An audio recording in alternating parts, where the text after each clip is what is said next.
This is Bloomberg Businessweek. Insight from the reporters and editors who bring you America's most trusted business magazine, plus global business, finance, and tech news. The Bloomberg Businessweek podcast with Massar and Tim Stenovec from Bloomberg Radio. We heard from a big batch of big banks and financial firms this week, and this morning specifically, Friday. Net, the highlights include Citi's disappointing fourth quarter. You had B of A's profit slump, Wells Fargo's costs coming in higher than expected, and then, Tim, there was JP Chase. That's right. JP Chase having its most profitable year when it comes to U.S. banking. As of note, Carol, a big news out of BlackRock, the world's largest asset manager, doing a huge deal, buying Global Infrastructure Partners, a GIP. We're going to hear about that later on. We're going to have David Weston stop by. He caught up with Larry Fink about that in BlackRock's earnings. AUM for BlackRock swelling to just over $10 trillion. That one is above estimates. Pretty impressive. Right now, the KBW Bank Index down about 0.8%. Let's get to it. Lots of news. Mendon Capital Advisors President and Chief Investment Officer Anton Schutz with us, along with Bloomberg News Wall Street reporter Sonali, Basak, whose notes on earnings as they were crossing, I was reading in, walked the dogs, got my coffee, reading Sonali's notes. They were must-reads for us this morning. Great to have you guys here with us. Sonali, let's start with you. Highlights, lowlights. I thought that the credit quality story was really interesting because good or bad? Not good. Okay. Well, only in the sense that on one hand, when you see these charge-offs start to rise or credit quality start to weaken a little bit, on one hand, yes, it does signal some weaknesses in the consumer, but it also shows you that the banks are willing to lend into that weakness. So, for example, Citigroup said that their net charge-off rate will be between 3.5 and 4%. We're already heading into levels above pre-pandemic. And JP Morgan said that theirs will be below 3.5%, which is less than Citigroup's. But again, they're looking to increase net interest income once again. And that $90 billion projection that they gave for this full year implies 6 rate cuts this year. So if you see less, there is a chance that JP Morgan makes more money next year than it did this year in net interest income. Does the credit quality issue, Sonali, have you concerned about the economy? It has me very curious about what the next week looks like with regional banks and credit cards. So fun fact, last year, Capital One stock rose more than 40%, while Bank of America's rose less than 2%. And so people have loved these credit card businesses. But we're heading into a point in the economy where delinquencies are starting to rise, and they're rising above those levels from pre-pandemic. So, and honestly, buy now, pay later loans, they're not calculated in your FICO score. So there are a lot of questions about the consumer right now. All right, let's bring in Anton Schutz, who has been following the bank sector, for a long time. Anton, and we love reaching out to you. What's your net on the results we got today? And you join us, of course, on Zoom in Florida. Yeah, well, I think it was really a mixed bag. I mean, the stocks had really ripped into these numbers. Fourth quarter was a pretty large, powerful move. A lot of it was driven by short covering because, bank failures did not continue. The credit disaster hasn't happened. Commercial real estate is not good, but it isn't destroying the banks. So, I think the Fed, pivoting has really been a big factor.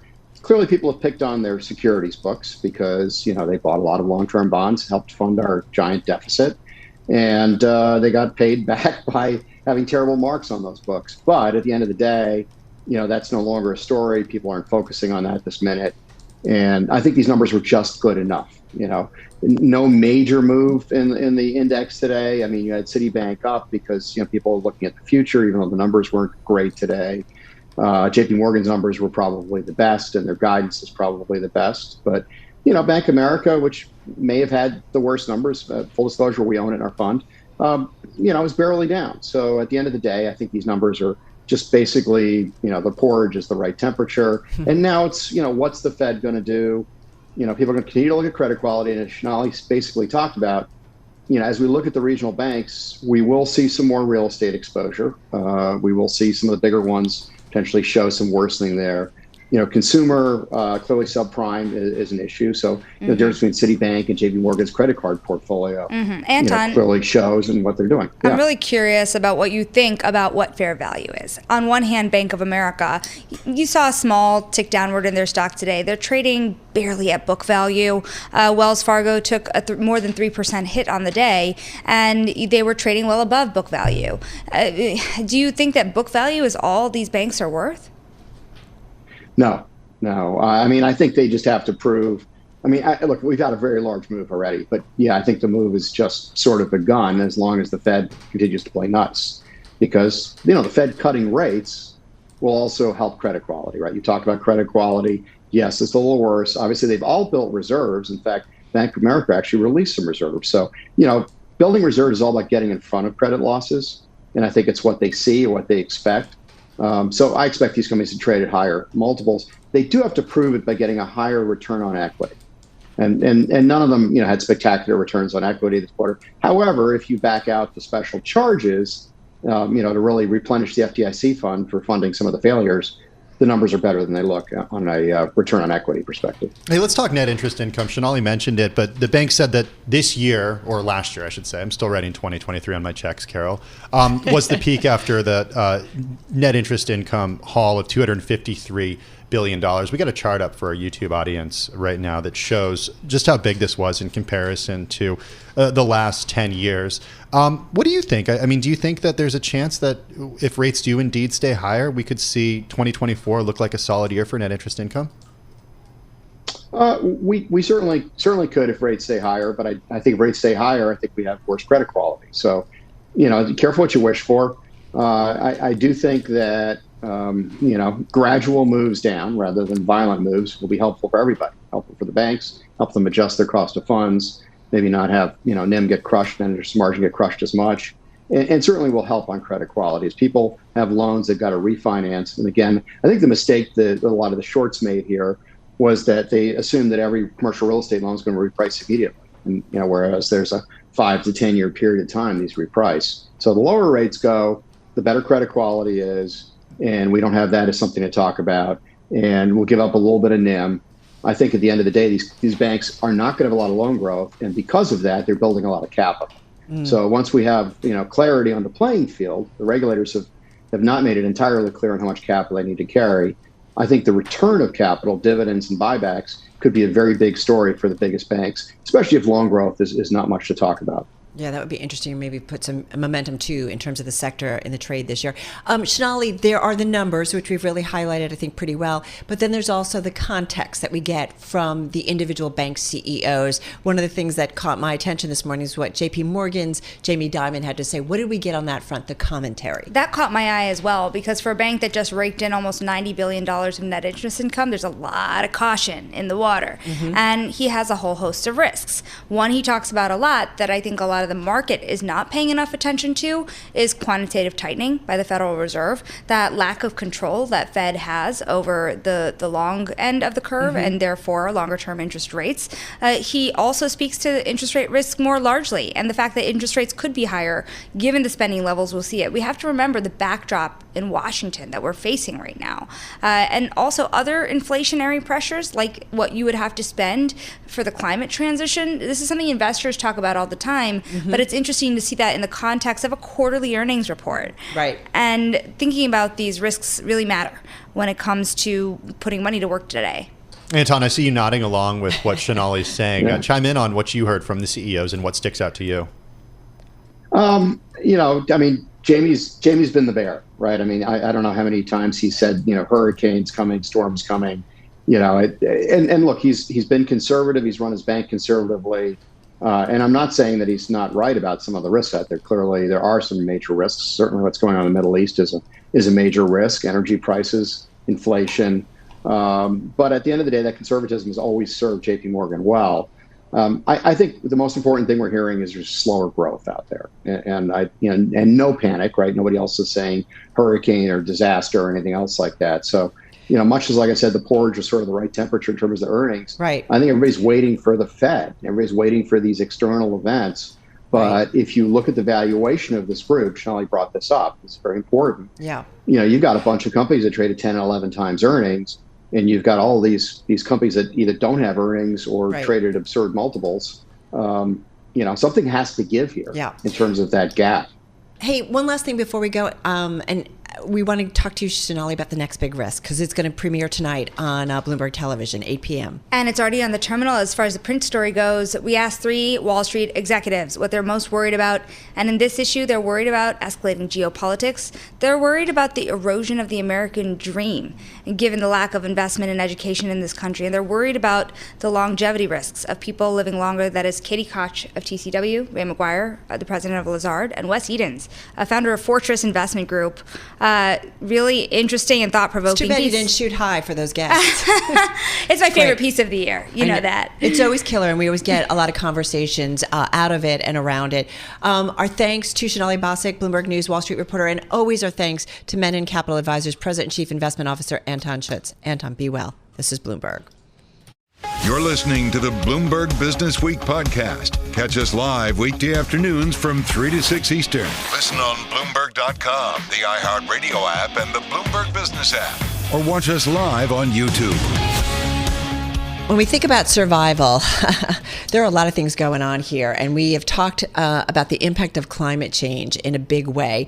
You know, the World Economic Forum's annual meeting in Davos gets underway next week. It is that gathering of global leaders, really from all walks of life, and they talk about the major issues that are out there, Tim, and they're looking for solutions. And yesterday we had a conversation about this. Yeah, we spoke with the CEO of Hackensack Meridian Health, who chairs the forum's health and healthcare governors community. He's headed to Davos to talk about global healthcare concerns. Another topic, though, Carol, that's on the minds of global leaders, climate change. As the world in 2023 witnessed the hottest year on record since at least 1850, and 2024 likely to be even hotter, thanks mainly to human-induced climate change. And our next guest is headed to Davos, as you said, as well, to talk about solutions to slow or stop climate change. So with us is Ecolab's Chief Sustainability Officer, Emilio Tenuta. The company, by the way, develops and offers water, hygiene, and infection prevention solutions that improve operational efficiencies for customers in the food industry, healthcare, life sciences, hospitality, and industrial markets. So they cover a wide swath of the global economy, U.S. economy. Emilio joining us on Zoom from Minneapolis. Emilio, nice to have you here with us. First up, 40 years, is that correct, at your company? What's that ride been like? What have you seen, watched, got concerned about when it comes to Mother Earth and our global climate?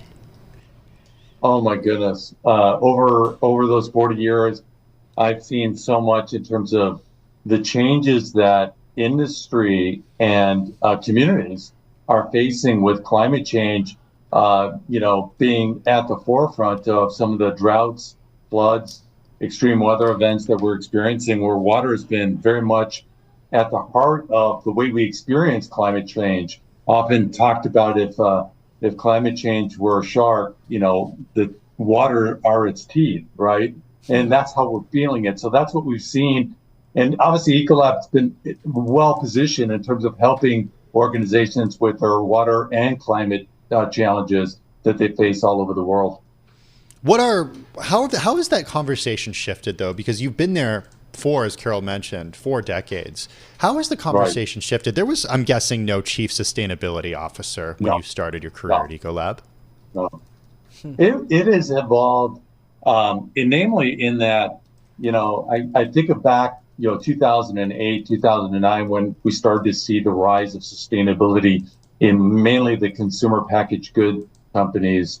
And I started to see this when I was leading businesses within food and beverage and the life sciences business units. And we started to see this emergence of more activism around, the sustainability, if you will, of the feedstock of agricultural commodities that go into a lot of the products that we enjoy, whether it be food and beverage or life sciences. And I started to see that as kind of the beginning stages where water and climate were starting to be associated with businesses, and how, businesses were starting to track water and energy efficiency before even talking about climate goals. And so that's where I've seen this evolution, where now today we see companies setting these bold, ambitious goals. But one of the things that we're still seeing is that water is the forgotten piece of the climate puzzle that organizations don't often think about. Yeah, listen, there was a headline, I think in the New York Times this week about the big impact of global citizens who are impacted by not having access to water really in this past year. Having said that, I want to go to that, but I want to shift gears a little bit because it does actually impact water as well. But the microplastics that are found in the U.S., everybody's talking about and this water right now. Supply, these forever chemicals. Everyone knows what PFASs are. And right. This is a big shift in recent years. This is a big shift. Exactly. I feel like it's just picked up some momentum, but there's a study out that says it's contributing to $250 billion a year health crisis. These microplastics, how are you guys approaching it? How are your clients or, folks that you work with are reaching out to you and say, help us with this? This is like terrifying. Well, that is absolutely a key concern, especially for the municipal markets where, your point about drinking water and other factors that impact people and communities, where Ecolab typically will focus our business efforts is really around the industrial markets. And not to say that PFAS isn't important there as well, because it is, but the focus there is really more on water availability, the water crisis in terms of the risk they face in terms of being able to develop and manufacture their products. And at the same time, being able to improve the water quality that they discharge with the right technology that they need to really address, the permits that they have when it comes to water quality. Is there a way for these forever chemicals and for nanoplastics? I mean, we're not just talking about microplastics anymore. We're getting smaller, nanoplastics. Is there a way for these to be removed from the water supply? There is, and there's technologies that even Ecolab has. We made an acquisition a few years ago by the name of Purelight that uses resin to help. It's part of the process to remove perfluorinated chemicals, which is the PFAS that we were speaking of. And so, yes, there's absolutely technology available to address this. And I think it's twofold. It's not only, one is detection, and then the second is how do you remediate it, right, and get it out of the water system. Emilio, should we, based on what you know, should we have these types of, not necessarily at the industrial level that Ecolab works on, but in our homes, should we be filtering our tap water? I know that changes depending on where you live, but given what we know about what's in tap water. Yeah, I mean, many neighborhoods that I'm involved in, that I, with through my family or even my own home, there's more and more we're seeing it prominent that reverse osmosis filters and other type of filters that are used today more than ever. And, it's always encouraged depending on the water quality. And the local municipality does have really typically good record of the type of water quality constituents that are in the water. So I would say that that's continuing to be a trend, and many homes are starting to put those systems into their homes. Does a reverse osmosis filter remove nanoplastics too?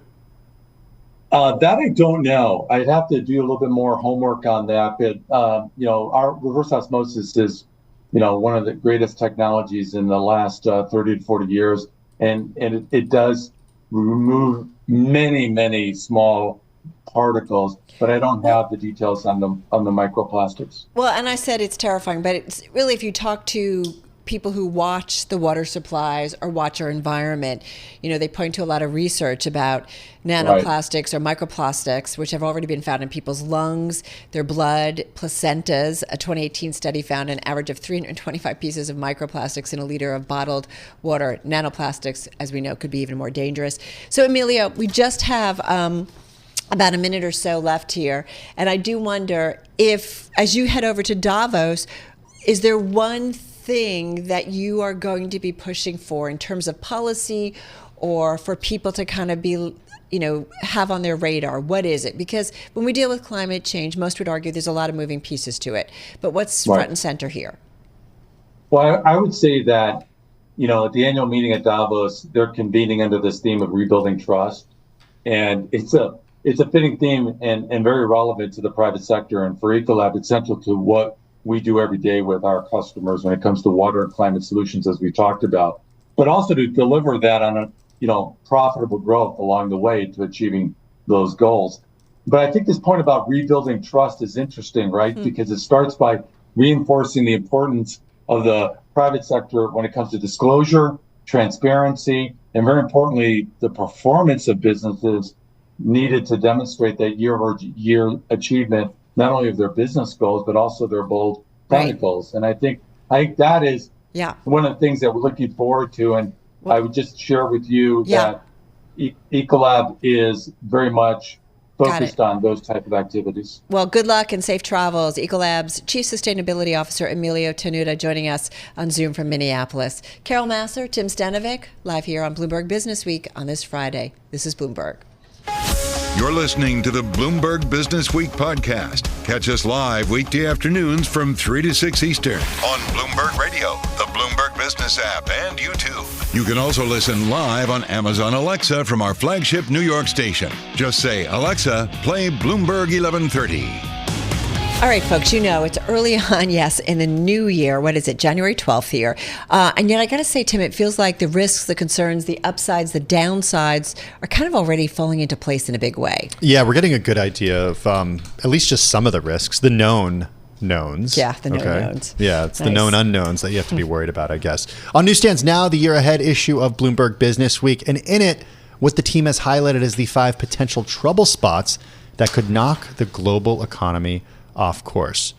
Carol, we're curious. Are you? Yeah, definitely curious. So let's get to it with Bloomberg News global economy reporter Enda Curran on Zoom in Washington, D.C. Enda, thanks so much for being with us. We have been talking a lot about risks here in 2024 with a lot of different parties. So and what's interesting, I feel like, is how much America and like the U.S. versus itself, which the Eurasia Group put as the number one risk here in 2024, how much of a risk that is when we look at the new year. So come on in on it in terms of how you guys are looking at it.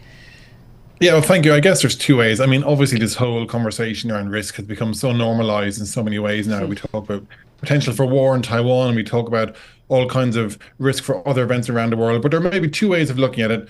There's political and policy risk all around the world. Now, on that side of things, that's because it's an unprecedented year for elections in democracies, covering around half the world economy, from emerging economies, important emerging economies like, say, Pakistan, Indonesia, home to key resources and everything else, to some of the more established, bigger ones, obviously like UK and US. I'll come to the US in a moment. That's the political side, public policy side. And then on the sort of macro side, there's lots of other things up in the air that are still major worry spots, like what's going to happen in China's real estate market. Will the US have a recession? What's going to happen in Germany's industrial base? So there is a lot going on. But to your point, it kind of is hard to look past the US. Even with Taiwan this weekend, how the US election goes will be so consequential, both obviously for America itself in terms of America's own public policy and the direction of the country, but globally, because it's so consequential for the global economy and global geopolitics. It's hard to look past what happens in November as well. So like I say, a lot going on two tracks, political and we'll say on the traditional macro front. What would you say, Enda, is sort of the most important part of the American landscape to watch between now and the end of the year? Is it the election, or is it more basic? Is it the health of the U.S. consumer? Yeah, so I guess, again, two ways on that. Number one is, how does the economy go this year? Does it eventually trip up into this much vaunted recession that everyone's been talking about for so long? Will it actually happen, or can it pull off a soft landing? That is very important because obviously, A, it's number one important for people's livelihoods, whether they can keep their jobs or not. But obviously, B, that will feed into the political story. If the US pulls off a soft landing, that's obviously good for President Biden, on paper anyway. And if it goes into a recession, that's obviously good for any challenger who can tackle the administration. And then by extension, how that feeds into election, of course, will feed whatever public policy comes out on the other side of that, which of course is both important for the US, but very consequential for the world, and none more so than the trade channel, which I think will be the key one to watch. Yeah, really interesting. Also keeping a watch on China. It's interesting. China had a really tough year last year. We all thought it was going to be the comeback year for one of the most important economies, second biggest economy out there. And yet it didn't happen last year. Some are saying maybe it's the underdog and people are so not expecting China to come back this year that maybe it's a good contrarian play. How are you guys sizing it up? maybe it's complicated. I think a lot of people are still looking at the real estate sector and wondering why China hasn't taken a kind of a stimulus sledgehammer to fix that problem. The longer that drag on house prices and development goes on, the bigger the drag on China's economy. It makes up maybe around 20% of GDP. Some people say maybe up to 25% of GDP. That's dragging on the whole consumer story there. It's the reason why inflation is so low there. It's the reason why imports into China are so low there. And that's obviously kind of a bit of a dampener on global trade as well. So the key thing I think with China to watch is, do they fix this real estate problem and can they move past that? And then to your point, do the animal spirits come back? Does this famous China consumer story really get motoring? The consumer story hasn't been as bad as popular headlines might suggest, but it certainly hasn't been going at a gangbuster speed it has in previous years. So that will be another key metric to watch, I think, for risk appetite globally. And concerns over China are certainly what has led to the sell-off that we've seen in Apple stock this year, and why we saw earlier in the day and Microsoft surpass Apple once again as the world's most valuable company. Okay, so we talked the U.S., we talked China. Let's get to Europe and talk a little bit about what's going on in Europe and what to watch in Europe, especially in Germany. Germany's industrial base. It's the engine of the Eurozone. It's in a funk. There's a risk of a recession there. It's on the front line now has obviously been on the front line of the energy crisis because of the Russian invasion of Ukraine. Now you've got the whole supply chain story going on due to the Red Sea disruptions there. So it'll be critical to see how German factories do navigate that storm. And then there are very important elections in Europe this year, especially the European Parliament. Now, the European Parliament isn't, say, that consequential, not like, say, a national level parliament, but it does get to pick who is the head of the European Commission. And there's a feeling that the European Parliament perhaps might veer perhaps to the far right more than it has in previous years. And that will obviously be a very important indicator for sentiment of where things are going as well in Europe. So a lot going on, a lot riding on. Can Germany pull itself out of its bunk and get the rest of the region going, and keep an eye on how the politics go there too. All right, so we've got American consumer we got to keep a watch on. The Beijing housing crisis, continue to keep a watch on. We talked about Germany over in Europe. Let's get to Japan, because I feel like, again, at the end of the year, we're like, is this going to be the time when Japan is able to exit from negative rates, right? We used to talk about negative rates for so many different parts of the world. Japan, obviously a special situation. Is 2024 it, or maybe not quite yet? Sounds like it is. Certainly all of our colleagues in Tokyo reckon it will be. As you know, Japan has been such an outlier. When the rest of the advanced economy world were jacking up interest rates over the past few years, Japan was not. It was still going gangbusters with the money printing machine. And it's the only one that has negative interest rate. So the feeling now is they really want to get out of that. Inflation there it doesn't justify having a negative rate. And the thinking is over the coming months, they're going to look for a window and maybe just pull that back, get back to zero, by the way. If they do that, that will have a fairly, significant ripple effect for global markets. The thinking is a lot of money around the world will look at Japan in a different light and might start going back to Japan, parking there instead of other markets around the world. How much volatility plays out, I think, will ultimately come down to whether the decision is a surprise or not. And I suppose in truth, probably not much of a surprise now because people are already talking about it. The BOJ seem to be signaling it. I think, most Bank of Japan watchers would say it's a question of when rather than if.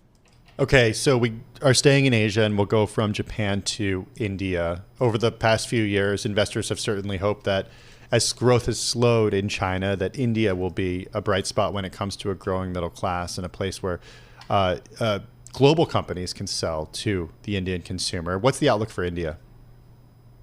So India has been trying to pitch itself as this alternative to China, especially over the past few years, with all of the political tensions around China, with the COVID zero drama. Investor sentiment is so negative towards China. There was the thinking, well, where can we go? And India was putting up its hand, hey, look at us. We're over here. And FDI has been increasing. It has been having success in some areas. But I think, again, a lot of people would say to you, there's a lot of work to do there before it really presents itself as a real rival to China in terms of offering the kind of infrastructure you need and the scale that China offers to attract global manufacturing. And then domestically, of course, there are complaints of a lot of political repression in India. We've got an election this year, unlikely to change the government. Prime Minister Modi due to get re-elected there. as well. So it's kind of it's on the surface presenting itself as an alternative, but I think a lot of analysts would say it's not quite there yet. Feels like a full plate, to say the least. Enda, thank you so much. Really appreciate it. Enda Curran, Bloomberg News Global Economy Reporter, joining us on Zoom in Washington, D.C. By the way, this featured in the new issue of Bloomberg Businessweek, which is on newsstands, on the Bloomberg, and of course at Bloomberg.com/Businessweek. You're listening to the Bloomberg Businessweek podcast. Catch us live weekday afternoons from 3 to 6 Eastern. Listen on Bloomberg.com, the iHeartRadio app, and the Bloomberg Business app. Or watch us live on YouTube. It is time for our weekly look at crypto, although, Tim, it's safe to say this week has been all about crypto. Bitcoin specifically, as the SEC approved a spot Bitcoin ETF on Wednesday, and they all began trading yesterday. We just heard the daily move on Bitcoin from Charlie just now, but how about for the week, Carol? Venture to guess what Bitcoin did this week? Down? Yeah, down 2%. Yeah, it was kind of interesting to watch the trade, right? A little bit of a pop, I think, initially. Oh, a big pop. I mean, up to 49,000. Oh, that's right. It did go above. Yeah, now we're at 43, All right. 358. Well, we want to talk about a different type of coin, and we've got a good guest to do it with. We've got the founder, president, and chairwoman of Unicoin. Yeah, Silvina Moschini. Unicoin is a cryptocurrency backed by equity stakes in companies, equities, real estate, and more. Silvina, good to have you with us, joining us from Miami, a place that's quite a bit warmer than where we are here in New York City. Explain Unicoin. Warm indeed. Very, very nice to be here. Thank you so much for the invitation. Explain what Unicoin is, because it's not a traditional, if there is such a thing, cryptocurrency.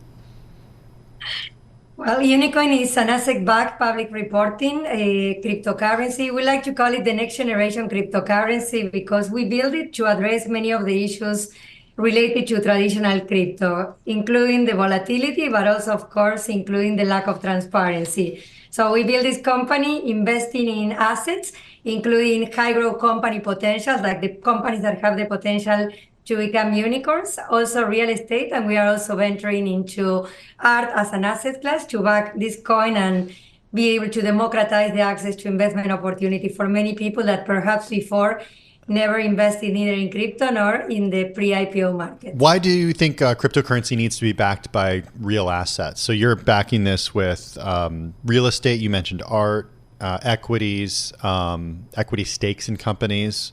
Why do you think this product needs to exist? Well, for many reasons, Tim. As you know, the natural evolution of money started from the trading of assets, the barter into shells, into gold standard, into the Federal Reserve backing the money. And today we believe that if currencies such as Shiba Dogecoin, including Bitcoin, reach the valuation just based on the perception, it also carry away a lot of volatility. So the fact that we have assets, it gives us the opportunity to access these assets and have the capital that we need to be able to bring more control and more visibility into the market. And it creates a better business models that enable more people to invest, because for many people, crypto as a very positive thing that it brings into the market is that it's the first investment opportunity because it's simple, but it's highly volatile. So it addresses the volatility, the fact that we have assets backing the coin. Is Unicoin out there right now? Like, can people buy and sell it right now? Because I don't see it on CoinMarketCap. No, you are not going to see it yet. It's going to be listed very soon. Our strategy was completely different.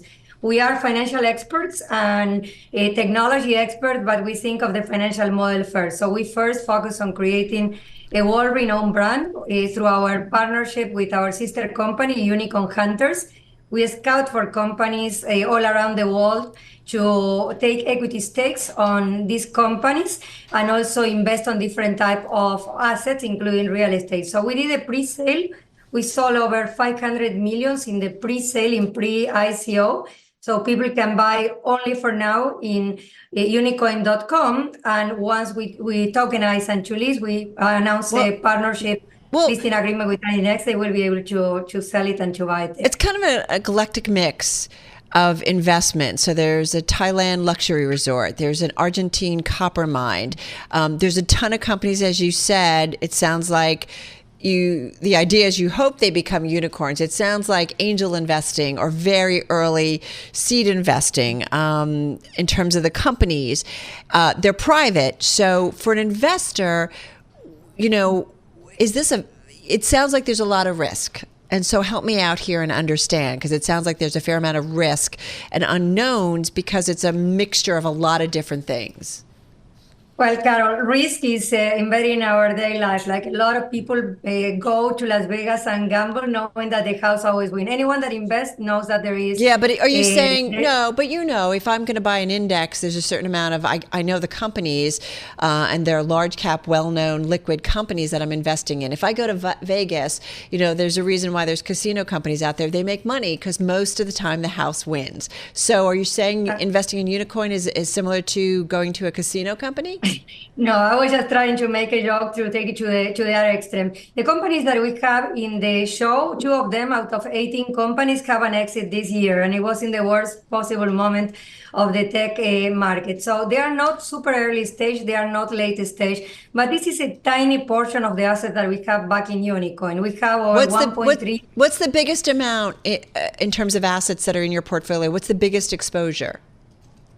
For the companies that we have on the technology, or no, it's a mixed bag of investments that are in Unicoin. What's the biggest exposure? Yeah, we have high growth company potential at different stages. We started with the first season of Unicorn Hunters with earlier stages, but even though 2 of the companies that we have an exit, but then we venture into real estate, and we have in real estate from commercial to lands, to hotels, revenue-generating properties, and we are now expanding into different asset class, including art. So what we believe, and our thesis, Carol, is that we are diversifying the assets that are back in the portfolio, looking for either liquidity in case we need to have money to repurchase the coins, but also appreciation over time. And the diversification is not anchored only in the type of assets that are backing the coin, but also on the geographically distribution. That's why you will see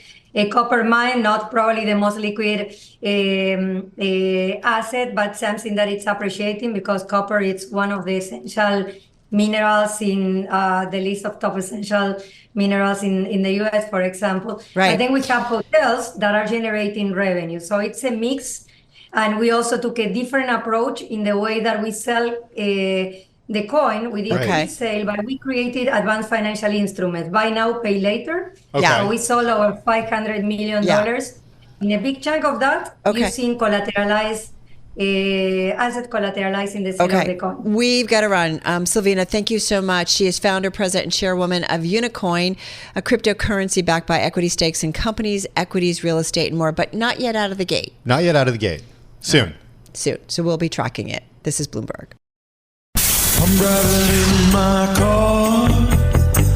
I turn on the radio. How about you let me drive? Oh, no. Who's gonna drive you home? Honey, please, I'll do the driving. Drive on. Excuse me, I want to drive. It's the question that drives us.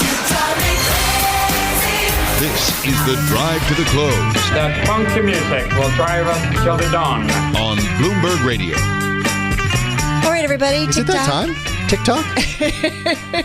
Time flies when you're having fun, baby. It really does. I mean, this is a packed show. It is a packed show. It's been a packed week. It's been a packed 2024 year, and it's January 12th. So let's get to it. Let's talk a little bit about what's going on in terms of the market trade today, because we've had a lot thrown at investors specifically. And that 2-year yield, hitting the lowest since May, unexpected decline in the PPI, producer prices, reinforcing bets that the Fed's going to cut rates this year, maybe more aggressively than not, again. Okay, so airlines taking a dive because Delta came out and said that it's backing away from its 2024 profit target. You have banks reporting this morning. Yeah. You have the PPI figures. And then all that equals a flat S&P 500, Carol. Yeah, agreed. It's kind of funny, right? Yeah. But let's talk a little bit about fixed income, because you've got a 10-year note that's below 4% right now. That 2-year note, the shorter end of the yield curve, 4.14. So we've seen yields along the curve certainly move down. That 2-year, most sensitive to what the Fed may or may not do. So let's get to it. Our drive to the close guest, as I said, perfect guest as we watch this move in U.S. rates today. With us is Kathy Jones, Managing Director and Chief Fixed Income Strategist at Schwab Center for Financial Research. She's going to join us in just a moment. I said she's a perfect guest because, so much we talk about, we focus on the equity side of things. I kind of get it, right? It makes a lot of sense.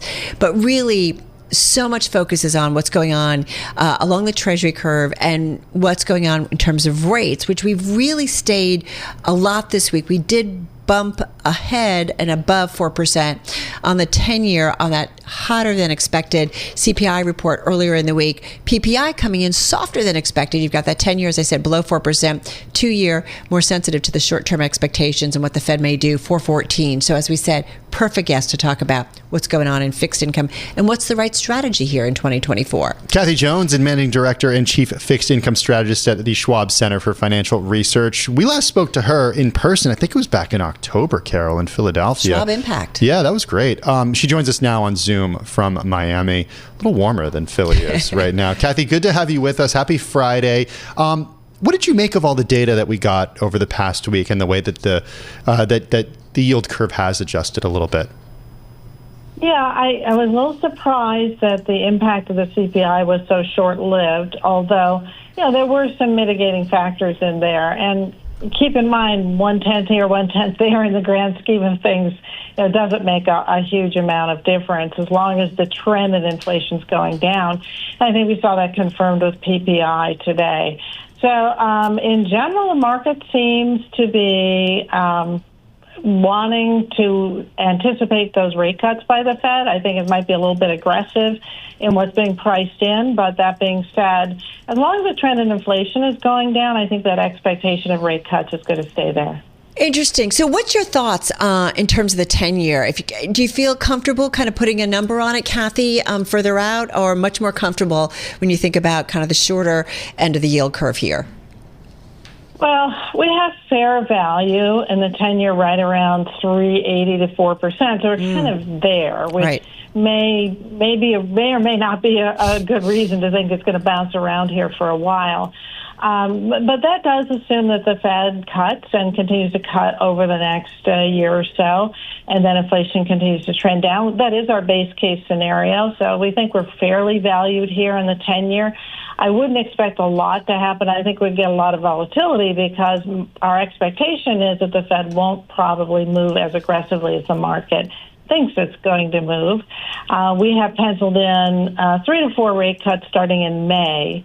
So that's a factor, I think, that could give us a kind of a bounce around in yields here for a while. What would change your view of 3 to 4 rate cuts and starting in May? What has to happen in order for you to say, wait a second, we think the Fed's going to hold off till June? Well, I think it's all about inflation. I don't think there's anything else.